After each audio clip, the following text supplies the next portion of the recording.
This video is about area of circles and sectors. So let's start by redefining area of a circle, which we haven't done in a while. It's the product of pi and the square of the radius. So the formula for the area of a circle is area equals pi r squared. A sector of a circle is just a part of that area. So it's the region bounded by an arc of the circle and two radii.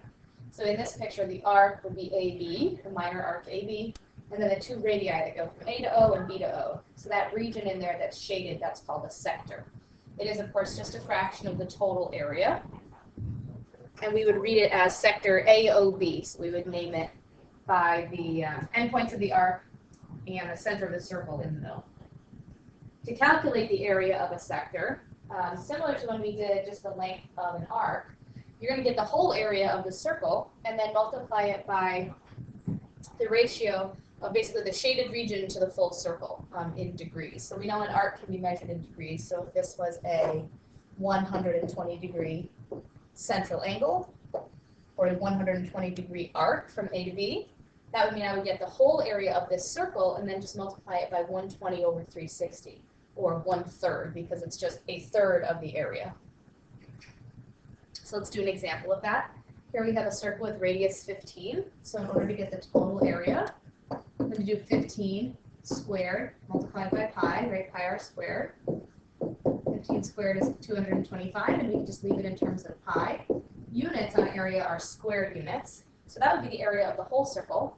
And because I only want the shaded region of the sector, right, I'm going to use 72 over 360 as my ratio, and multiply that by the total area that I just got.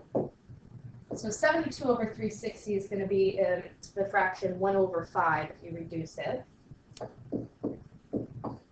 And when you multiply that by 225 pi, think about that as being over 1.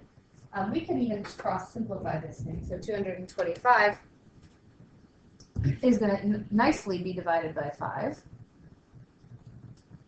Let me just do this calculation.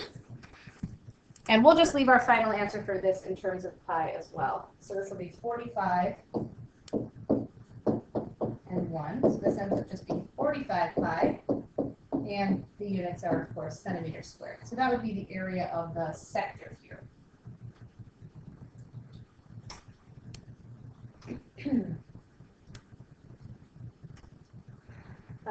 Area of a sector is actually easier to calculate if you're given the central angle in radians. So radians, as we know, is another way of measuring an angle.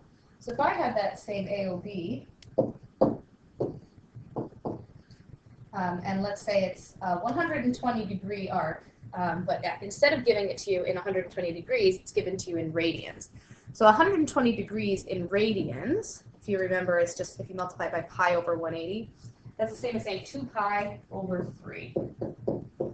So let's say you're given a circle like this, and maybe the radius is 9. To find the area of the sector AOB here, we could convert that to degrees, and then do the ratio of whatever that is over 360, and then just do it the exact same way we just practiced. Or you can use a different formula where the angle is already given to you in radians, as it is here. And that formula for the sector is going to be a lot easier. So the area of the sector is going to end up being 1/2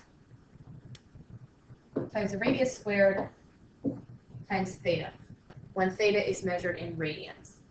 So for this, it would just be 1/2 multiplied by 9 squared multiplied by 2 pi over 3, and we don't need to bring the 360 into this at all.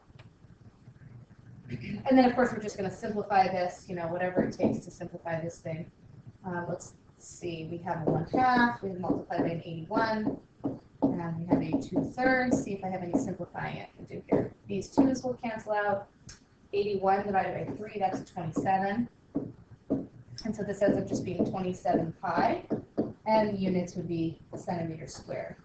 So because radians already has the pi worked into it, right, your answer will still be in terms of pi, even though the original formula doesn't have pi in it. So if your theta is given to you in radians, use this formula to get the area of a sector, and you don't need to use any ratio at all. It's already worked right into the formula.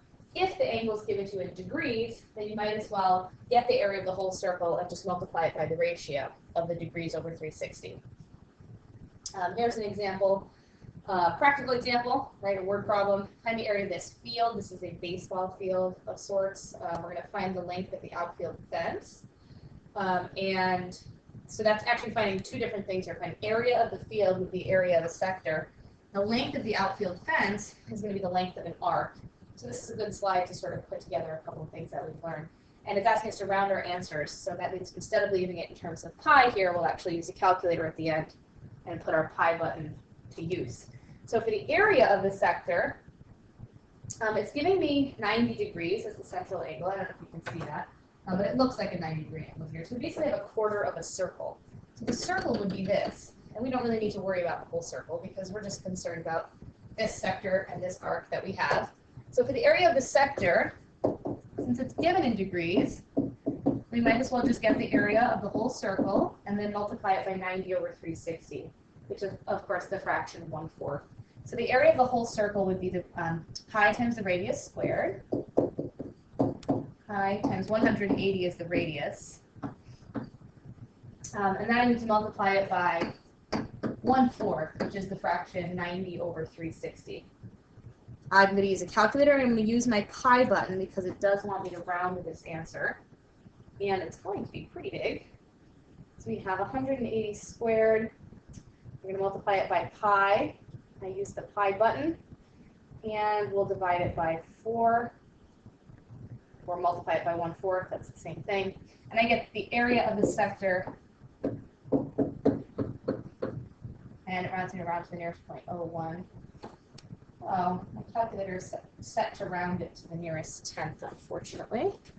Let's see if I have another calculator that's got a better setting on it. Yeah, here we go. So I'm going to try that one more time. 180 squared, we're going to multiply it by pi, and then we're going to take our answer and divide that by 4. Here we go. So 25446.90. Okay. To get the length of the outfield fence, that's the arc length. Arc length, we usually use lowercase s to represent that. We're basically going to get the circumference of the field and then multiply that by 1/4. Circumference was pi times the diameter. So the diameter here would be 180 plus another 180, right? So 360. And then multiplying that by 1/4 because we are only looking for a quarter of the circumference. So again, I'll take out my calculator, multiply 360 times pi, divide the answer by 4. And so the length of the outfield fence is 282 to the nearest 0.01. And the units on the area of the field would be feet squared. And the units on the length of the fence would just be feet. And that is all.